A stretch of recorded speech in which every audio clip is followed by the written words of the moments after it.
ketika Baitul Maqdis tombang. Baitul Maqdis pernah dijajah oleh tentera salib pada 1087 Masihi. 1087 Masihi.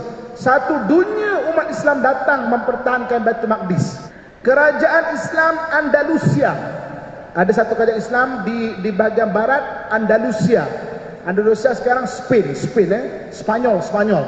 Andalusia ni dikalahkan, ditombangkan oleh kerajaan Kristian pada 1492 Masihi. 1492 Masihi, umat Islam satu dunia tolong orang Andalusia. Tak lama selepas Andalusia tombang, Melaka tombang 511 Masihi. Patu pergi serang Melaka waktu tu. Ketika itu umat Islam bantu. Ketika kerajaan Melayu tombang, kerajaan Islam Melayu tombang di Melaka 1511, kerajaan Islam Demak ni Jawa. Kerajaan Islam Jawa Demak hantar pahlawan-pahlawan tolong Melaka walaupun tak berjaya. Sebab itu kan ada bidalan pantun, jika roboh kota Melaka, papan di Jawa kami sorongkan. Jika betul bagai dikata, jiwa dan raga kami korbankan. Itu sumpah dulu tu. Itu bidalan pantun sejak dulu tu. Kenapa? Roboh kota Melaka, papan di Jawa kami sorongkan. Kerajaan Islam Demak, Sultan Pati Yunus bantu Melaka 1511, tapi tak berjaya. Yang berjaya menghapuskan penjajah Melaka, Alfonso Albuquerque siapa? Kerajaan Islam Moghul daripada India.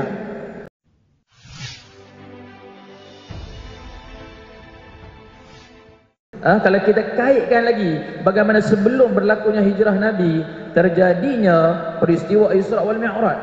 Yang kita semua tahu perjalanannya sangat amat jauh. Daripada Mekah lalu Madinah menuju terus ke Palestin, dan daripada situ naik pula ke langit. Berapa jauh perjalanan tu? Berapa jauh tu Ustaz? Jadi Ustaz beritahu. Kalau yang daripada Mekah ke Palestin berapa? 1500. Ada 1500 km. 1500 km. Yang daripada Palestin tu naik ke tu saya tak tahu. Masya Allah, berapa jauh laju cahaya. Yang ni Ustaz ni dia tahu kejap lagi. Cuma yang kita nak beritahu balik, macam mana Ustaz dalam hijrah Nabi Allah tak buat macam mana Isra wal Mi'raj. Allah datangkan burung. Apa burung tu nak kena sewa ke Ustaz? Perjalanannya 500 km saja. Dengan nak sembunyi dalam gua lah, dengan ada orang nak bunuh lah. Kalau saya duk cakap macam ni memang tak habis lah soalan tu. Rasa Ustaz dah nampak dah tujuan soalan tersebut. Silakan Ustaz. Bismillahirrahmanirrahim. Assalamualaikum warahmatullahi wabarakatuh. Alhamdulillah wassalatu wassalamu ala Rasulillah wa ala alihi wa sahbihi wa man tabi'ahu wa man nasar wa wala. Dirahmati Allah, Ustaz Moderator Ustaz Aminul Hizam, seterusnya kepada kekanda Ustaz Jazlan selaku ahli panel yang pertama, Yang amat berhormat YB kita, Tuan Nazir, Tuan Imam, Tuan Bilal, ahli jawatan kuasa masjid, ahli jawatan kuasa sambutan majlis pada malam ini, seterusnya kepada seluruh ibu-ibu, akak-akak, ayah-ayah, abang-abang yang saya doakan yang kebaikan sekalian. Alhamdulillah, malam ini kita bicara mengenai hijrah Nabi SAW. Okey, kekanda saya Ustaz Jazlan tadi bincang mengenai intipati pentingnya untuk menghindarkan syirik sempena hijrah ini. Jadi oleh kerana Ustaz Amir sebut mengenai sejarah ni, saya nak sentuh bab sejarah lah ya. Okey, Nabi kita Muhammad SAW lahir tahun apa? Kalau Masihi dia lahir, kan? Kita tahu tahun gajah kan? Tapi Masihi dia 570 Masihi. 570 Masihi. Kita 2020 570 Masihi lahir Nabi SAW. Okey. Waktu itu dunia ni ada apa? Okey. Waktu tu cerita Waktu tu ada dua kerajaan besar, Rom dan juga Parsi. Okey. Dan dua laluan besar, laluan sutra dan laluan rempah, spice route dan silk route. Silk route ni daripada mana? Silk route ni daripada Xi'an sekarang, Xi'an di China, sebelum ibu kota China dipindahkan ke Beijing, lama beribu tahun adalah Xi'an. Xi'an ada masjid tertua, 1200 tahun umur sekarang Jadi laluan sutera itu Xi'an, kemudian berlalu ke Afghanistan, China, Afghanistan, Bukhara, Samarkand, Khiva. Daripada Khiva pecah dua, Rom dan juga Parsi. Okey, itu laluan sutera. Kemudian laluan rempah. Laluan rempah ni mana? Laluan rempah ni bermula daripada Guangzhou. Kalau sekarang Guangzhou, melalui Nusantara. Nusantara ni apa? Nusantara ni dulu ada dua tanah saja. Tanah Melayu, tanah Jawa. Kita boleh tengok kitab Daud Al-Fatani. Al-Fatani sebelum wujud Malaysia, Indonesia lagi, kaedah melihat kiblat. Dia cakap, okey, tanah Melayu macam mana, tanah Jawa macam mana. Tanah Melayu dengan tanah Jawa ni, tanah Melayu lagi besar. Tanah Melayu ni Sumatera tu semua tanah Melayu. Jambi, Aceh, apa semua tanah Melayu, semenanjung tanah Melayu, selatan Thailand sampai ke Cambodia, itu adalah tanah Melayu. Tanah Jawa bermula daripada Jakarta ke bawah. Jadi maknanya Nusantara ni ada orang Melayu, ada orang Jawa. Okey. Jadi itu laluan rempah daripada Guangzhou pergi ke Nusantara, pergi ke Goa, India. Daripada India pecah dua, Rom dan juga Parsi. Jadi dia ada dua kerajaan besar, Rom dan Parsi. Ada dua laluan besar, laluan sutera dan laluan rempah. Okey, itu waktu tu ada. Okey. Okey, ketika Nabi lahir 570 Masihi, ketika itu last Nabi terakhir adalah Nabi Isa. Nabi Isa ni 1 Masihi lahir dia. Maknanya hampir 600 tahun tak ada Nabi. Jadi agama dah agak banyak rosak. Macam Ustaz Zalan sebut tadi, syirik ni banyak berlambar. Benda syirik banyak berlambar. Orang tak kenal siapa Tuhan. Okey, maknanya ada orang penyembah patung, ada penyembah dewa-dewa, agama tauhid iaitu dibawa oleh para nabi pun dah bercampur baur. Maka Nabi lahir 570 Masihi. Okey. Nabi membesar di Mekah. Okey. Kemudian maknanya apabila Nabi membesar di Mekah, nak senang faham nak senang faham biar kita boleh bayangkan, semenanjung tanah Arab macam semenanjung tanah Melayu. Mekah ni mana? Mekah ni Kuala Lumpur kita ni lah. Mekah ni Kuala Lumpur kita. Madinah ni Kedah. Madinah ni kat Kedah nak senang faham Johor ni Yaman. Jadi Yaman, Johor. Okey, Johor, Yaman, Mekah ni Kuala Lumpur kita ni, Madinah ni Kedah. Okey. Kemudian Palestin ni Bangkok sana tuan. Nak senang faham biar kita nampak. Jadi Nabi SAW membesar di Mekah. Li'ila fi Quraisyin, orang-orang Quraisy dia suka berniaga. Musim panas pergi ke Johor, maknanya pergi ke Yaman. Okey, musim sejuk pergi ke Yaman, musim panas pergi ke Bangkok, pergi ke Syam. Itu perjalanan. Jadi Nabi SAW dia itulah jalan perniagaan dia. Okey. Berniaga 610 Masihi. 610 Masihi Nabi dapat wahyu. Dekat Gua Hira. Jadi kita tahulah dia punya timeline 610 Masihi. Okey. Ustaz Amir tadi cerita mengenai Isra Mi'raj. Isra Mi'raj 620 Masihi. 620 Masihi Nabi diangkat ke langit. Okey, waktu tu kat kita ni ada kerajaan Kedah. Maknanya kerajaan lama lah. Kedah tu ada, bagi kerajaan Melayu yang besar waktu tu Sriwijaya dah ada. Majapahit kerajaan Jawa Majapahit, Sriwijaya kerajaan Melayu. Okey. So maksudnya kita ni dah ada kerajaan dah. Okey. Jadi 610 Masihi ketika itu Nabi di Isra Mi'rajkan 610 Masihi. Ketika itu para sahabat telah mula merantau bawa Islam. Okey. Sebab itu kita jumpa makam sahabat di Guangzhou, China sana. Baru-baru ni ditemui satu makam di Baros. Baros tu di Sumatera. Kalau sekarang ni setelah penjajah bahagikan tanah Melayu jadi Indonesia, sebahagian Indonesia. Itu sebahagian tanah Melayu Ditemui satu makam, wafatnya 38 Hijrah. Kalau 38 Hijrah, kalau tak sahabat, tabi'in yang berada di sana.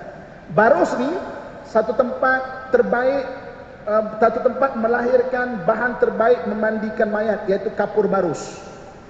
Dalam bahasa Arab, Baros dipanggil Fansur. Kita pernah dengar tak nama ulama yang dinisbahkan dengan Baros? Al-Fansuri. Contoh Hamzah Al-Fansuri. Di mana sahabat telah sampai. Jadi hadis sejarah menyebut Waktu Rasulullah berada di Mekah lagi, bangsa Arab telah sampai ke bahagian-bahagian kita ni. Kalau bahagian kita ni lebih kepada Barus. Tuan-tuan, nanti betul Ustaz cakap, benda ni tidak asing lagi, dah banyak dikongsikan dekat dekat internet ke apa, type saja Barus. Nanti kita akan jumpa gerbang pertama Islam ke Nusantara, ke tanah Melayu, Barus. Maknanya di Barus sekarang ni, kalau sekarang ni Indonesia lah, tapi itu sebagian tanah Melayu sebenarnya. Okey. Jadi Rasulullah 620 Rasul diangkat ke langit untuk Isra Mi'raj. 622 berlaku hijrah. 622 masih. Jadi tahun dia adalah 622 masih. Okey, pendekkan cerita. Jadi Nabi SAW ditekan dia apa semua. Waktu tu para sahabat ada yang dah keluar daripada Madinah, ada yang dah pergi ke Habsyah, dipimpin oleh abangnya Sayyidina Ali, iaitu Ja'far bin Abi Talib. Satu grup dah pergi ke Habsyah dulu. 620 turun wahyu. Jazalan tadi sebutkan ayat dia, maka berpindahlah daripada Mekah, daripada Kuala Lumpur ni pergi ke Kedah. Sana. Okey. Jadi ketika Rasulullah bergerak pada malam itu, Rasulullah bergerak turun ayat hijrah pada bulan Muharram, tapi Rasulullah bergerak pada bulan Safar. Muharram, Safar, bulan kedua.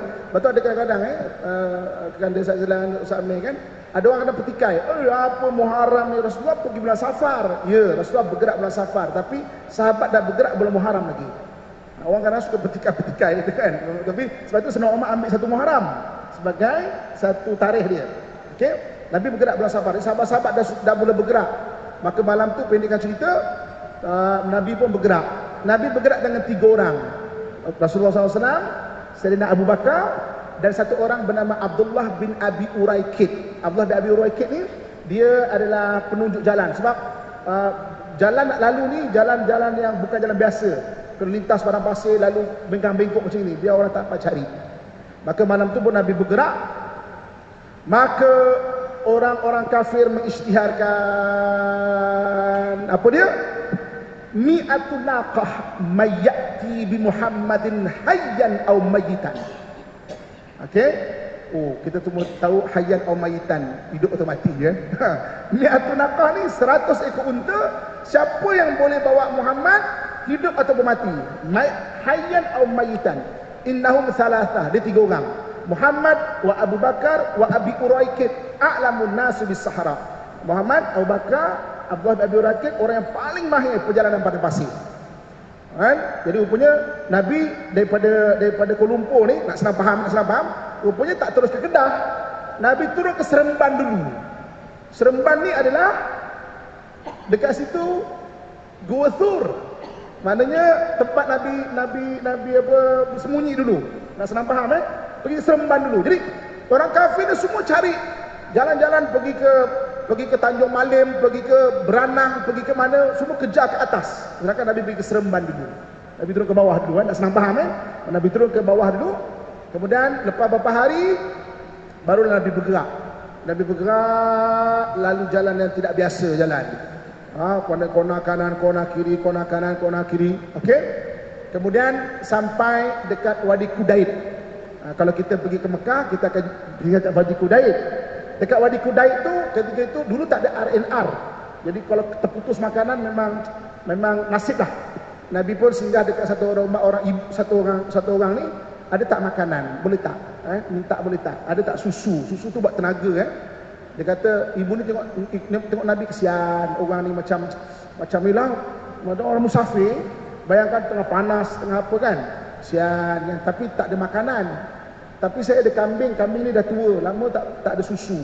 Nabi kata kalau aku perah ada susu boleh bagi tak? Boleh. Nabi pun perah. Nama orang ini Ummu Ma'bad. Jadi Nabi pun perah penuh susu. Nabi pun minum, boleh tak minta bawa bekal? Baki itu Nabi SAW bagi pada Ummu Ma'bad. Okey. Kemudian Nabi pun bergerak. Ketika Nabi bergerak, suami Ummu Ma'bad balik. Dia kata, mana dapat susu ni? Tadi ada satu orang, dia ni perahkan susu. Kambing kita ni boleh ada susu pula. Orangnya bentuknya macam mana? Ummu Mamat pun cerita orangnya tinggi macam ini, mukanya macam mana, rambutnya macam mana, cara bercakap macam mana, cara dia berjalan macam mana, dia punya perwatakan macam mana, suara dia macam mana. So itu kalau kita nak tahu macam mana rupa Nabi SAW, hanya ada dua periwayatan saja. Satu daripada Ummu Ma'bad, satu lagi daripada Sayyidina Ali. Jadi kalau hadis-hadis mengenai rupa bentuk Nabi, Ummu Ma'bad dan Sayyidina Ali. Sebab sahabat-sahabat lain, sebab dia jumpa Nabi, dia nampak Nabi, orang tak pernah tanya dia macam mana rupa Nabi. Tapi Sayyidina Ali sebab dia ke Kufah, kat Kufah tu macam jauh, jadi orang mesti tanya, Nabi dia macam mana rupa dia kan? Jadi Sayyidina Ali cerita macam Nabi. Satu lagi periwayatan Ummu Ma'bad. Jadi kalau kita tengok dalam riwayat At-Tirmizi sebagainya, dua periwayatan tu. Okey. Nabi pun bergerak. Bila Nabi bergerak, kemudian Nabi dikejar oleh satu orang. Kan? Apa nama, Syurakah bin Malik. Ini pendekkan cerita kan. Jadi Nabi dikejar, kemudian Syurakah bin Malik ni dia naik kuda. Kuda dia tersungkur. Kan? Dia tahu kuda tersungkur 3 kali. Dia ni memang sebab dia nak dapat 100 unta tu. Kerana tanya Muhammad, siapa yang melindungi kau? Dia rasa macam pelik ni kan. Maka Allah turunkan, Kul huwallahu ahad, Allahus samad, lam yalid wa lam yulad wa lam yakul lahu kufuwan ahad. Katakan Muhammad, Allah itu esa. Allah tu tempat minta perlindungan, as-samad. Tidak diberanak dan tidak beranakkan, tak ada siapa pun sama mana standing dengan dia. Maka ketika itu Syurakah bin Malik, Rasulullah tawarkan, Syurakah nak masuk Islam tak? Syurakah kata, buat apa nak masuk Islam? Kau pun aku nak bunuh ni kan. Buat apa kan? Tak. Kalau kau masuk Islam, aku berjanji nanti Parsi kalau saya sebut tadi ada dua kerajaan, Rom dan Parsi akan jatuh ke tangan Islam. Nanti kau akan dapat pakai gelang Maharaja Parsi. Kan? Jadi Syurakah kata, ya je Muhammad ni kan. Dia pun lagi tentang bukang daripada Mekah, bahasa nak senang faham senang faham, maknanya dia pun lagi nak ada hati Parsi tu nak dikalahkan. Tapi hati dia kata, percaya je lah. Okeylah. Jadi dia melafazkan syahadah.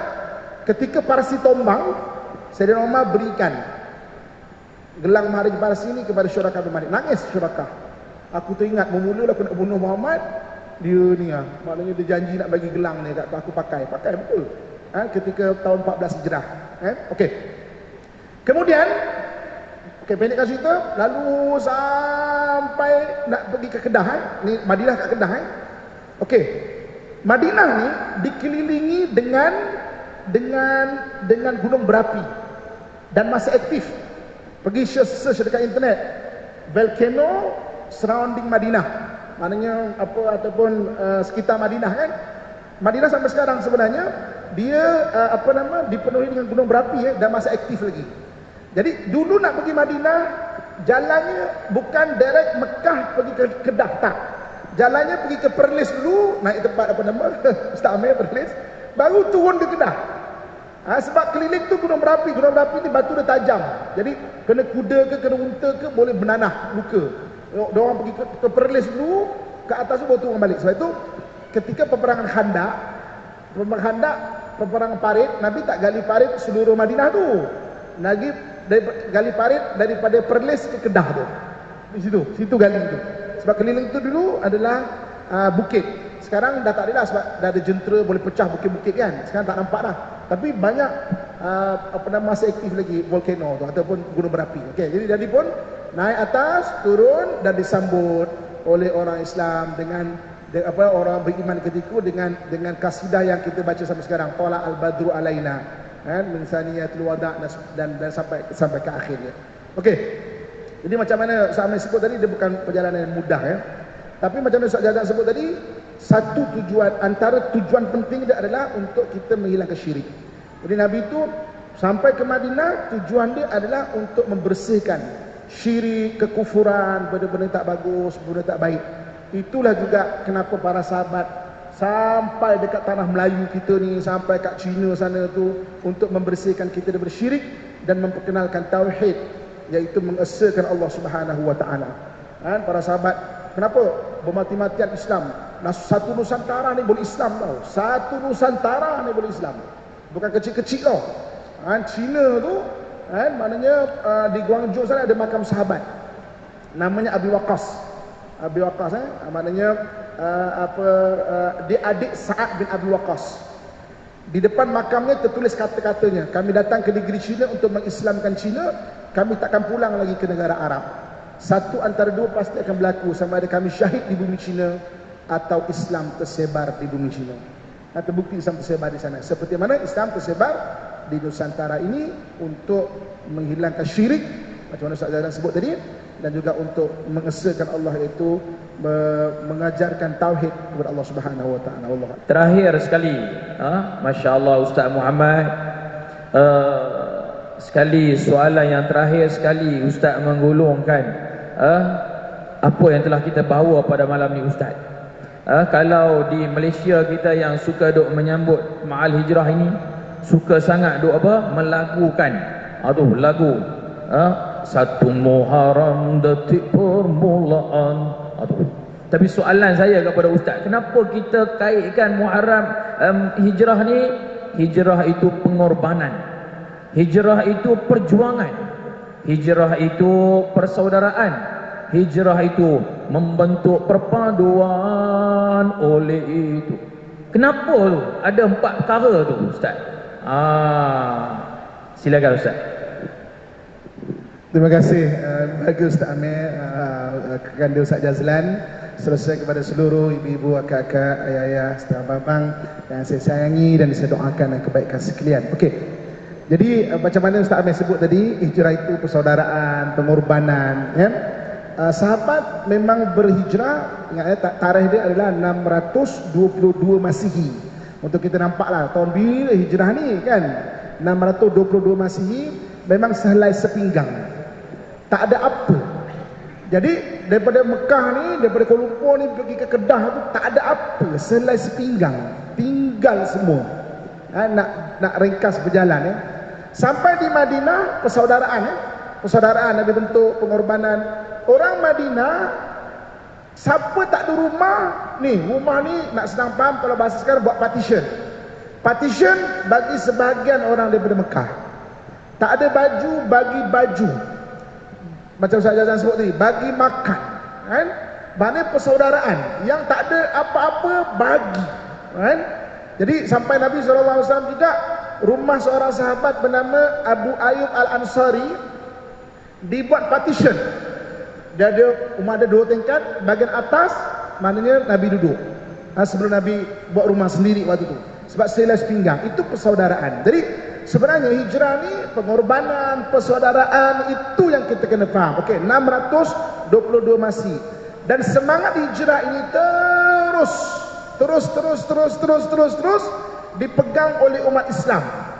Kita boleh tengok dalam sejarah ketika Baitul Maqdis tumbang. Baitul Maqdis pernah dijajah oleh tentera salib pada 1087 Masihi. 1087 Masihi. Satu dunia umat Islam datang mempertahankan Baitul Maqdis sampai dapat ditombangkan balik pada 1187 Masihi oleh Salahuddin Al-Ayyubi. Semua kita kenal nama Salahuddin Al-Ayyubi. Okey? Kerajaan Islam Andalusia. Ada satu kerajaan Islam di bahagian barat Andalusia. Andalusia sekarang Spain, Spanyol. Andalusia ni dikalahkan, ditombangkan oleh kerajaan Kristian pada 1492 Masihi. 1492 Masihi, umat Islam satu dunia tolong orang Andalusia. Tuan-tuan sekalian, daripada mana-mana ada satu orang pahlawan laut nama dia Laksmana Khairuddin. Laksmana Khairuddin ni, dia ni bawa kapal-kapal untuk pindahkan orang Islam daripada Andalusia pergi ke Tunisia, pergi ke Maghribi, biar orang Islam tak kena bunuh waktu tu. Percuma je. Tengok persaudaraan, pengorbanan pada 1492 Masihi. Kan? Laksmana Khairuddin ni, dia bukan bangsa Arab, dia bangsa Barbar. Bangsa Barbar ni orang Maghribi, itu bangsa Barbar. Jadi dia punya janggut warna putih. Jadi orang Islam kalau janggut dia putih, dia color, dia warnakan dengan inai. Jadi janggutnya warna merah.